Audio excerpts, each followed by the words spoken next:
Así es, bueno, eso ha sido rápidamente un recuento de lo que ha pasado hoy día, sobre todo en el Ejecutivo, pero obviamente vamos a ver también el resto de noticias a lo largo del programa. Vamos a ir con la entrevista. Muchas gracias, doctora Chan, por estar con nosotros. Cuéntenos un poco de qué tratan estas iniciativas en el marco, como decía, de la seguridad ciudadana. Básicamente son modificaciones al Código Penal y al Código Procesal Penal. Así es, Maite, muchas gracias por la invitación. Bueno, son bastante singulares estas iniciativas que ha declarado el señor Otárola porque él hace mención en la primera iniciativa respecto a la expulsión de extranjeros que cumplan una sanción luego de haber cometido un delito, de cárcel se entiende en nuestro país, y que por tanto pues se propicie con ello que sean devueltos a su país. Pero no se entiende muy bien cuál sería la novedad de esta iniciativa, que bueno, no se ha publicado la norma, habría que esperar leerla, ¿no? Pero no se entiende muy bien la novedad porque actualmente el artículo 30 del Código Penal ya contempla que cuando los extranjeros cumplen una sanción en el Perú, se les expulsa, y es más, también contempla que cuando se les otorga un beneficio penitenciario, el 2x1, todo ese tipo de medidas para que salgan del penal más rápido, también se les expulsa, imposibilitándoles su reingreso.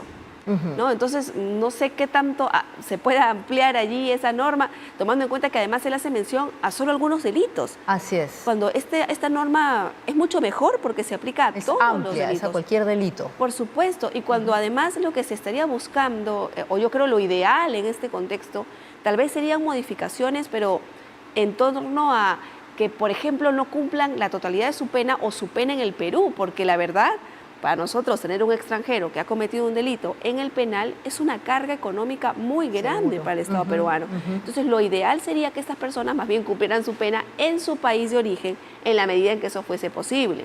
Porque ya han habido anteriormente iniciativas, propuestas de parte del Ministerio de Justicia hace varios años para que las embajadas colaboren y estas personas puedan regresar a cumplir su pena en su país, pero el problema es quién asume los costos, los gastos del traslado, la alimentación, y claro, también está el problema de que el país quiera aceptarlos para que cumplan su pena.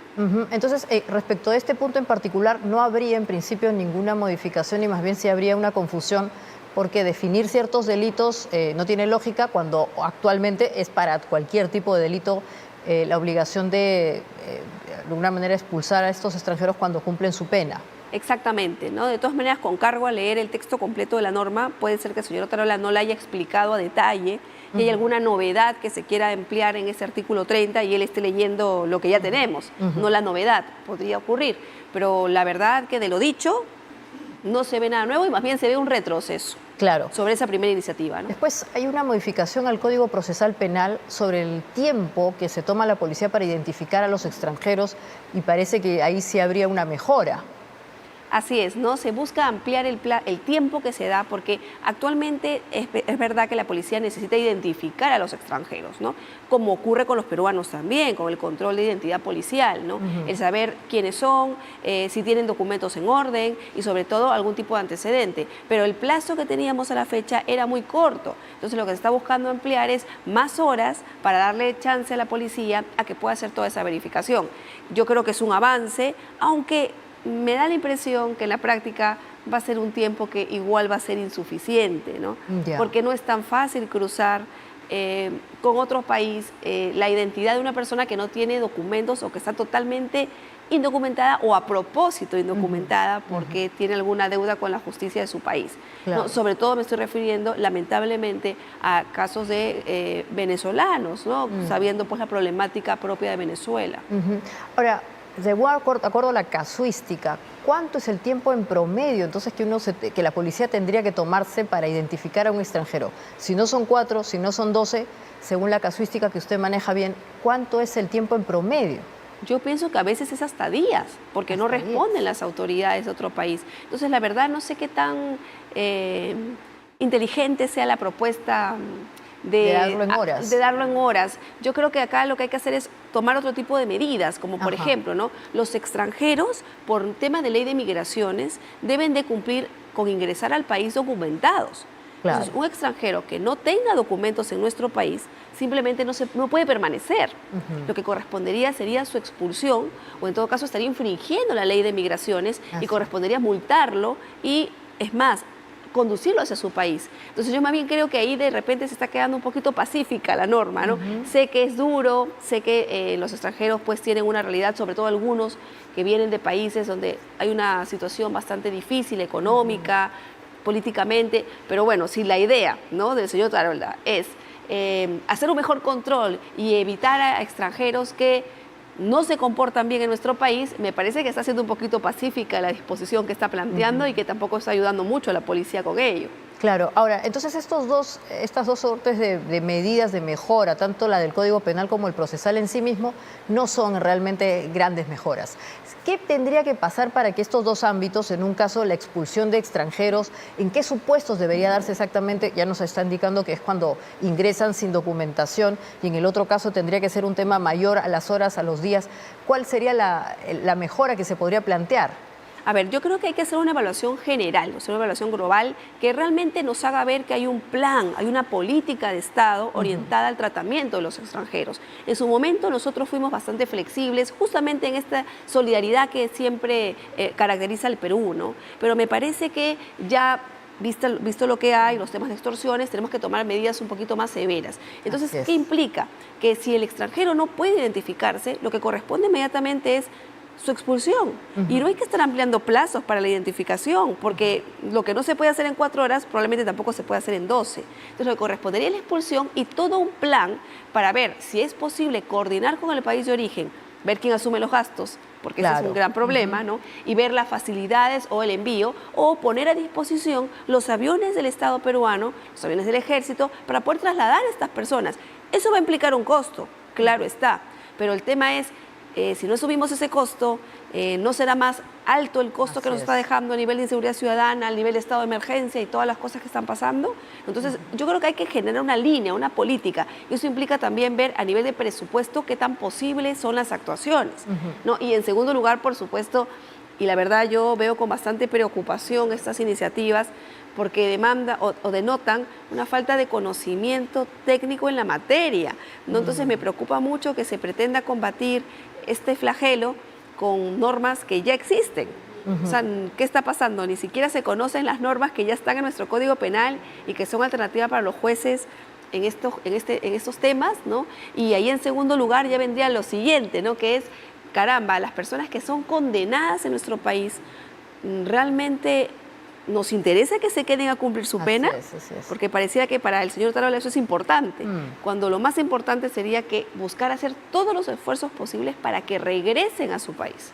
Claro, además estas medidas están vinculadas también de cierta manera a la trata, ¿no es cierto? Hay algunas modificaciones en torno a las personas que trasladan a extranjeros, obviamente de forma irregular. En particular sobre este tema, ¿qué medidas tendrían que plantear este tipo de iniciativa? Igual, ¿no? El tema de la trata en nuestro país es duro. Recientemente hubo una modificatoria, pero solo para reubicar el artículo dentro del 153, se pasó al 129, diciendo que el bien jurídico protegido era la dignidad. Pero no se vio ningún cambio sustancial. Nuevamente, no tenemos políticas de Estado, no tenemos políticas criminales que realmente busquen reducir eso. Hay zonas en el Perú, por ejemplo en la selva, donde la trata está a vista y paciencia de todo el mundo, incluso en hoteles los más lujosos de la zona, ¿no? Y no hay mucho control, no se da un buen apoyo a la Fiscalía, no se dan realmente recursos, inversión a la policía para esas cosas, y yo creo que ahí es donde deben estar los cambios, ¿no? Y eso implica conocer el terreno, conocer técnicamente qué dicen las normas, qué se puede mejorar, qué no, ¿no? Por ejemplo, evitar cualquier tipo de suspensión de la pena en delitos de trata, mirar lo propio con el tema de los extranjeros, ¿no? De repente ahí lo que podríamos plantear es, oye, frente a la comisión de un delito, incluso nos interesa hacerle el proceso en el Perú, ¿no? O se le puede dar el chance de regresar a su país. Porque más que una condena nos interesa que esa persona no esté, ¿no? Entonces, eso es lo que hay que hacer. Primero, conocer la realidad. En segundo lugar, conocer las normas, que parece que es algo que no tiene muy en claro el equipo del Ejecutivo, ¿no? Y en tercer lugar, recién proponer planes de acción y modificaciones normativas. Aquí pareciera que el solo hecho de modificar cualquier norma ya es una excusa o es un engañamuchachos para decir a la población, algo estamos haciendo, pero que no conduce a mucho. O es una esperanza que en verdad termina siendo media vacía. Hay otras iniciativas en el Congreso vinculadas al tema de la flagrancia, que eventualmente también cae dentro de esto que estamos analizando. ese tipo de iniciativas también podrían colaborar, o sea, creo que son más, digamos, mucho más expeditivas. Si la persona es encontrada en flagrancia, obviamente hay que definir bien qué se entiende por flagrancia, estas personas podrían ser expulsadas. Sí, yo creo que, a ver, nuestro Código Procesal Penal ya ha ampliado muchísimo el concepto de flagrancia. Nosotros tenemos flagrancia, cuasiflagrancia. O sea, ya la flagrancia en el Perú no es solo cuando te detienen con las manos en la masa. También puede ser si luego de las 24 horas te encuentran con algún elemento o huella de que tú cometiste el delito, te encuentran con ropa con sangre. Todos esos supuestos ya nos permiten hacer detenciones. Y eso, bueno, en el marco de la lucha contra el crimen, es bastante, ¿no? Porque ha dado un margen bastante amplio, ¿no? Yo creo que sobre la base de eso sí se podrían proponer iniciativas, como por ejemplo, si te encuentran en flagrancia, igual, ¿no? ¿Nos interesa procesarte o que te vayas? Es mejor, creo yo, darle la opción para que se vaya. Claro, con imposibilidad de regreso permanente, ¿no? Así es, así es. Y mejor control en las fronteras. Por eso es que es todo un paquete que hay que tomar en cuenta, ¿no? Porque igual, si los expulsamos, pero al día siguiente regresan a nuestro país ilegalmente y no tenemos posibilidad de evitar esos ingresos por un buen control de migraciones en fronteras, no va a servir de nada estos esfuerzos. Entonces, esta iniciativa del Congreso sería más interesante evaluarla ante estas dos medidas nuevas que está presentando el Ejecutivo. La flagrancia, como usted indica, ¿no? Es evidente, si ya está más ampliado el concepto, probablemente nos ayude a la expulsión más expeditiva. Sí. Y también, por supuesto, una lógica o convenios con los diferentes estados para ver el tema de los costos que se tienen que asumir para el traslado de estas personas. Exactamente. Bueno, doctora, simplemente para finalizar, entonces estas dos medidas en sí mismo no son grandes modificaciones a lo que hoy día existe. La recomendación está en plantear seguramente una cosa mucho más integral o eventualmente mirar con más detenimiento la flagrancia, o sea, los escenarios donde se generan la flagrancia para la expulsión. Así es, no solamente no nos van a ayudar mucho, sino que generan una gran preocupación porque de lo dicho pareciera que no se conoce mucho la materia y no hay un norte. Así es, exactamente. Bueno, todavía estamos a tiempo, ¿no? Definitivamente todo este tema de la inseguridad ciudadana nos ha caído hoy día ya como algo muy urgente porque se ha desbordado. Las medidas regulatorias que se están dando tienen que ser mucho más directas probablemente, y como usted indicaba, con mayor coordinación de los organismos, no solamente jurisdiccionales, sino también de la propia policía. Sí, y un mayor presupuesto, ¿no? Porque la policía no puede luchar si es que no tiene realmente armamento, material para poder hacerlo, ¿no? Exactamente. Bueno, le quiero agradecer mucho por haber estado con nosotros en este diálogo abierto y habernos ayudado un poco a entender mejor estas dos iniciativas que, como bien indica, seguramente, ojalá, con esta entrevista puedan ser mayormente perfeccionadas. Muchas gracias. Gracias a ti, Maya.